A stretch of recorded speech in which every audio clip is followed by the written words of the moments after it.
മിടുക്ക് ഉണ്ടായിരുന്നുവെന്ന് ഡിജിപി തന്നെ മാധ്യമങ്ങളോട് പറയുകയുണ്ടായി. അന്വേഷണം ശരിയായ ദിശയിലാണ് നടക്കുന്നതെന്നും ഡിജിപി വ്യക്തമാക്കുകയുണ്ടായി. എന്നിട്ടും കോൺഗ്രസും അതുപോലെ തന്നെ ബിജെപി ഉൾപ്പെടെയുള്ളവരും ഇപ്പോഴും ആഭ്യന്തര വകുപ്പിനെ കുറ്റം പറയുന്നു, പോലീസിനെ കുറ്റം പറയുന്നു, കേസന്വേഷണം തെറ്റായ ദിശയിലാണെന്ന്. ഇതെന്തുകൊണ്ടാണ് എന്നാണ് ഭരണപക്ഷത്തെ പ്രതിനിധീകരിച്ചുള്ള രാജു എബ്രഹാം അല്പം മുമ്പ് ചോദിച്ചത്. തിരുനെൽവേലിയിലെ കോടതിയിൽ രണ്ട് പ്രധാനപ്പെട്ട ഗുണ്ടകൾ ഹാജരായതുമായി ബന്ധപ്പെട്ട് കേരള പോലീസിന്റെ മിടുക്കുണ്ട് എന്ന് പറയുന്ന കാര്യത്തിൽ ഞാൻ സമ്മതിക്കുന്നു. കാരണം കേരള പോലീസും അതിന്റെ ഉന്നത തലങ്ങളിൽ ഇരിക്കുന്ന ആളുകളും നന്നായി തിരക്കഥ എഴുതി സംവിധാനം ചെയ്ത് നടത്തിയ ഒരു നാടകമാണ് ഇന്നത്തെ ഈ കീഴടങ്ങൽ. ഇന്നലെ ഏഷ്യാനെറ്റിലൂടെ വന്ന പ്രസാദ് എന്ന് പറയുന്ന പണിക്കാരന്റെ വെളിപ്പെടുത്തലും കത്തിവണിത പ്രസാദിന്റെ വെളിപ്പെടുത്തലും ഇന്ന് നിയമസഭ തുടങ്ങുന്നതുമാണ്.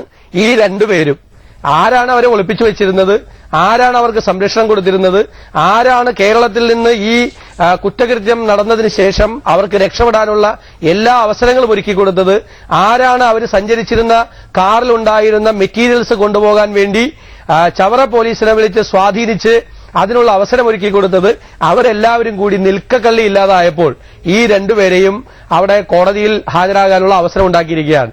രണ്ടാമത്തെ കാര്യം, ഈ പ്രതികൾക്ക് തിരുനെൽവേലി കോടതിയിൽ ഹാജരായതുകൊണ്ട് ഒരു പ്രത്യേക അഡ്വാൻറ്റേജും ഇല്ല. കാരണം അവർക്ക് അവിടുന്ന് ജാമ്യം ലഭിക്കാൻ പോകുന്നില്ല. ഈ 2004 കൊലപാതക ശ്രമ കേസ് വഞ്ചിയൂർ കോടതിയിലാണെങ്കിൽ ജാമ്യം ലഭിക്കുന്നത് അവിടെ നിന്ന് മാത്രമാണ്.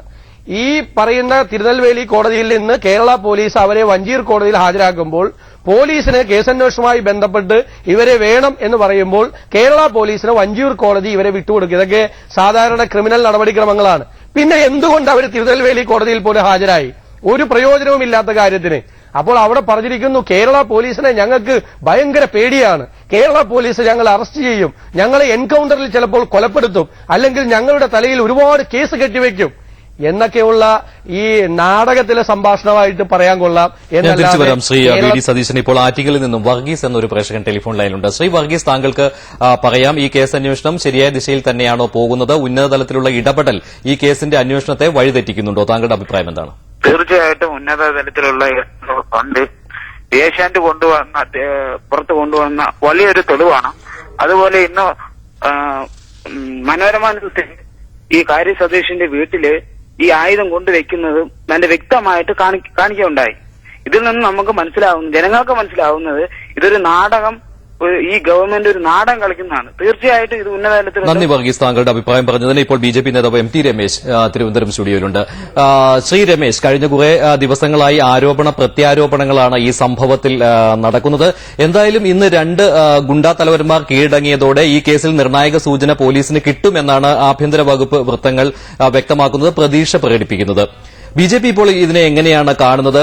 ഈ സംഭവവുമായി ബന്ധപ്പെട്ട് ആർ എസ് എസിനെതിരെയും ആരോപണം സിപിഎം സംസ്ഥാന സെക്രട്ടറി ഉന്നയിച്ചിരുന്നുവല്ലോ.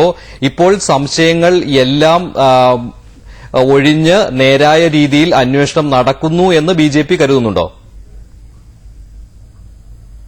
ഇപ്പൊ നേരായ രീതിയിൽ അന്വേഷണമല്ല നടക്കുന്നത്. മാധ്യമങ്ങളുടെ ഇടപെടലുള്ളതുകൊണ്ട് കേരളത്തിൽ ചില സത്യങ്ങൾ ജനങ്ങൾക്ക് ബോധ്യപ്പെട്ടിരുന്നു. ഇവിടെ എസ് ആകൃതിയിലുള്ള കത്തയുടെ പേര് പറഞ്ഞുകൊണ്ട് RSSന്റെ തലയിൽ ഇത് കെട്ടിവെക്കാൻ വേണ്ടിയിട്ടുള്ള ബോധപൂർവ്വ ശ്രമം ഉണ്ടായിരുന്നു. പിണറായി വിജയൻ നടത്തിയ ആ ശ്രമത്തിന്റെ തുടർച്ചയാണ് രാജു എബ്രഹാം വീണ്ടും പറഞ്ഞത്. കോട്ടയത്തെയും ചങ്ങനാശ്ശേരിയും ആൾക്കാർക്ക് കാര്യ സതീശൻ ആരാണെന്നും ഈ പറയുന്ന ആളുകൾ ആരാണെന്നെല്ലാം അറിയാം. മാർക്സിസ്റ്റ് പാർട്ടിക്ക് കൃത്യമായുള്ള ധാരണ ഇക്കാര്യത്തിലുണ്ടായിരുന്നു. സത്യത്തിൽ ഇതുണ്ടായത് CPMന്റെ സംസ്ഥാന നേതൃത്വവും ആഭ്യന്തര വകുപ്പും ഈ IG-യും ചേർന്നുകൊണ്ട് നടത്തിയിട്ടുള്ള ഒരു വലിയ ഗൂഢാലോചനയാണ് ഈ സംഭവത്തിന്റെ പിറകിലൊക്കെയുള്ളത്. ഇപ്പോൾ നേരത്തെ ശ്രീ വി ഡി സതീശൻ സൂചിപ്പിച്ചതുപോലെ ഈ പ്രതികളുടെ കീഴടങ്ങലും മറ്റൊരു നാടകമാണ്. പ്രതികൾക്ക് രക്ഷപ്പെടാനുള്ള എല്ലാ പഴുതുകളും ഉണ്ടാക്കിയതിനു ശേഷം, അവർക്ക് നിയമപരമായി രക്ഷപ്പെടാൻ ആവശ്യമായിട്ടുള്ള എല്ലാ പഴുതുകളും സൃഷ്ടിച്ചതിനു ശേഷം ജനങ്ങളെ കണ്ണിൽ പൊടിയിടാൻ വേണ്ടി ഇതിൽ നിന്ന് വീണ്ടും ശ്രദ്ധ മാറ്റാൻ വേണ്ടിയിട്ടുള്ള ഒരു നാടകം എന്നതിനപ്പുറത്ത് ഈ കീഴടങ്ങിൽ യാതൊരു കാര്യമില്ല. തിരുനെൽവേലിയുള്ള പ്രതികളെക്കുറിച്ച് തിരുവനന്തപുരത്തെ പോലീസുകാർക്ക് എന്താ യാതൊരു വിവരം കിട്ടാതെ പോയത്? ഈ പോലീസുകാരല്ലേ 4 ദിവസം മുമ്പ് ഒട്ടാകെ പ്രചരിപ്പിച്ചത് ഇവർ വിദേശത്താണ് എന്ന്? ഇവിടെ പിടികൂടപ്പെടുന്നവർക്ക് പാരിതോഷികം പ്രഖ്യാപിച്ചത്? ഇന്ത്യ വിട്ടു എന്നല്ലേ ഈ പോലീസുകാർ പ്രചരിപ്പിച്ചത്? അപ്പൊ പോലീസുകാരെ സംബന്ധിച്ചിടത്തോളം തൊട്ടപ്പുറത്തുള്ള ആളെപ്പോലും കണ്ടെത്താനോ പിടികൂടാനോ സാധിക്കുന്നില്ല എന്ന് പറഞ്ഞാൽ അത് ബോധപൂർവം എന്നല്ലാതെ മറ്റെന്തെങ്കിലും പറയാൻ സാധിക്കുമോ? തിരിച്ചു വരാം. ശ്രീ എം ടി രമേശ്, ഇപ്പോൾ തിരുനെൽവേലിയിൽ ഞങ്ങളുടെ പ്രതിനിധി വിമൽജി നാഥ് തയ്യാറാക്കിയ ഒരു റിപ്പോർട്ടുണ്ട്. പോൾ മുത്തൂറ്റ് വധക്കേസിൽ പോലീസ് അന്വേഷിക്കുന്ന ഗുണ്ടാത്തലവന്മാരായ ഓംപ്രകാശും പുത്തൻപാലം രാജേഷും ഇന്ന് രാവിലെയാണ് തിരുനെൽവേലി കോടതിയിൽ കീഴടങ്ങിയത്. 2004 ഒരു കൊലപാതക ശ്രമ കേസിലായിരുന്നു ഈ കീഴടങ്ങൽ. തിരുനെൽവേലിയിൽ നിന്ന് വിമൽജി നാഥിന്റെ റിപ്പോർട്ടിലേക്ക്. കേരള പോലീസിനെ കഴിഞ്ഞ കുറെ ആഴ്ചകളായി വട്ടം കറക്കിയ രണ്ട് കുപ്രസിദ്ധ ഗുണ്ടാത്തലവന്മാർ ഓംപ്രകാശും പുത്തൻപാലം രാജേഷിനെയും തടവിൽ പാർപ്പിച്ചിരിക്കുന്ന പാളയംകോട്ടെ സെൻട്രൽ ജയിലാണിത്.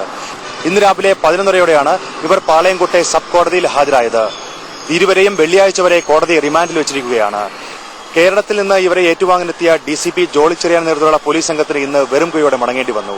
കോടതി ഉദ്യോഗസ്ഥരുമായി സംസാരിച്ച ശേഷം വെള്ളിയാഴ്ച ഇവരെ തിരികെ ഏറ്റുവാങ്ങുമെന്നാണ് അദ്ദേഹം അറിയിച്ചിരിക്കുന്നത്.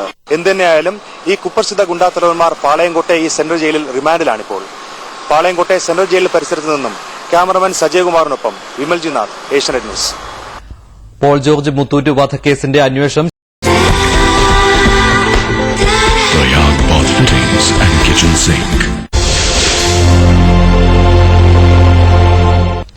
ഫോക്കസ് തുടരുന്നു. ശ്രീ എം ടി രമേശ്, ഇപ്പോഴത്തെ സാഹചര്യത്തിൽ കേരള പോലീസിൽ നിന്ന് അന്വേഷണം എടുത്തു മാറ്റേണ്ട ഒരു സാഹചര്യം ഉണ്ടോ? മറ്റൊരു ഏജൻസി ഈ കേസ് അന്വേഷിക്കേണ്ട ഒരു സാഹചര്യം ഇപ്പോൾ നിലവിലുണ്ടോ? തീർച്ചയായിട്ടും ഞങ്ങൾ ആദ്യം മുതലേ പറയുന്നത് കേരളത്തിലെ പോലീസ് ഇത് അന്വേഷിച്ചാൽ സത്യം വിളിച്ചത് കൊണ്ടുവരാൻ സാധിക്കില്ല. കാരണം ആഭ്യന്തര വകുപ്പിന് താൽപര്യമുള്ളൊരു കേസാണിത്. ഈ കേസിലെ ആളുകൾ, പ്രധാനപ്പെട്ട പ്രതികൾക്കൊക്കെ ആഭ്യന്തര വകുപ്പ് മന്ത്രിയുമായിട്ടും മന്ത്രിയുടെ കുടുംബാംഗങ്ങളുമായിട്ടുമുള്ള ബന്ധമുണ്ട്. അപ്പൊ സ്വാഭാവികമായിട്ടും ഒരു സംസ്ഥാനത്തിന്റെ ആഭ്യന്തര വകുപ്പിന് താൽപര്യമുള്ളൊരു കേസ്, ആഭ്യന്തര വകുപ്പ് മന്ത്രിയുടെ ബന്ധുക്കൾക്ക് താൽപര്യമുള്ളൊരു കേസ് എങ്ങനെ പൂർണ്ണമായും തെളിയിക്കാൻ സാധിക്കും? അങ്ങനെ ആഭ്യന്തര വകുപ്പ് മന്ത്രിക്ക് അപ്പുറത്ത് പോയിട്ട് കേസ് തെളിയിക്കാൻ ആവശ്യമായിട്ടുള്ള സംവിധാനമൊക്കെ കേരളത്തിലെ പോലീസിലുണ്ട് എന്നൊന്നും എനിക്ക് വിശ്വാസമില്ല. മാത്രമല്ല, രണ്ടാമതൊരു സംഭവം നടന്നിരിക്കുന്നത്, ഇവിടെ കേസ് അന്വേഷണ സംഘത്തിൽപ്പെട്ട ഒരു ഉദ്യോഗസ്ഥനാണ് നിങ്ങൾ ഇന്നലെ റിപ്പോർട്ട് ചെയ്തതനുസരിച്ച് ഒരു കൊല്ലന്റെ ആലയിൽ പോയിട്ട് കൃത്രിമമായിട്ട് തെളിവുണ്ടാക്കാൻ വേണ്ടി പരിശ്രമിച്ചിട്ടുള്ളത്. അപ്പൊ ആ അന്വേഷണ സംഘം ഇങ്ങനെ കൃത്രിമമായിട്ട് തെളിവുണ്ടാക്കുകയും പ്രതികൾക്ക് ഭാവിയിൽ കോടതിയിലെത്തിയാൽ അവർക്ക് പൂർണ്ണമായിട്ടും രക്ഷപ്പെടാൻ സാധിക്കുകയും ഈ അന്വേഷണം തേച്ചുമാച്ച് കളയാനൊക്കെ പരിശ്രമിക്കുന്ന നേരത്തെ രാജു എബ്രഹാം സൂചിപ്പിച്ച ഒരു കാര്യത്തിലേക്ക് വരാം. അദ്ദേഹം പറയുന്നത് ഇത്തരം കേസുകളിലൊക്കെ, ക്രിമിനൽ കേസുകളിലൊക്കെ സാധാരണമായ ഒരു കാര്യം മാത്രമാണ് ഇത്. അതായത് ചില കേസുകളിൽ ആയുധം കണ്ടെടുക്കാൻ സാധിക്കാതെ വരുന്നു. അപ്പോൾ ഇത്തരം പ്രവൃത്തികൾ പോലീസ് സാധാരണയായി ചെയ്യാറുണ്ട്. അങ്ങനെ ഇതിനെ കണ്ടാൽ മതി എന്നാണ് ഭരണപക്ഷ MLA ആയ രാജു എബ്രഹാം നേരത്തെ ചൂണ്ടിക്കാണിച്ചത്. ചില കേസുകളിലൊക്കെ പോലീസുകാർ അങ്ങനെ ചെയ്യാറുണ്ട് എന്നുള്ള സത്യമാണ്. പക്ഷെ ഇവിടെ അതല്ലല്ലോ പ്രശ്നം.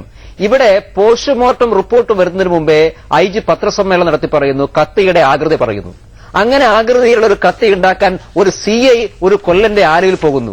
അത് കഴിഞ്ഞ് CPM-ന്റെ സംസ്ഥാന സെക്രട്ടറി പറയുന്നു, ഈ കത്തി RSS-കാർ ഉപയോഗിക്കുന്ന കത്തിയാണ്. ഇതൊക്കെ പരസ്പരം കൂട്ടി വായിക്കേണ്ടതല്ലേ? അപ്പൊ ഈ അന്വേഷണം മറ്റെവിടേക്കെങ്കിലും തിരിച്ചുവിടാൻ വേണ്ടിയിട്ടുള്ള വളരെ ബോധപൂർവ്വം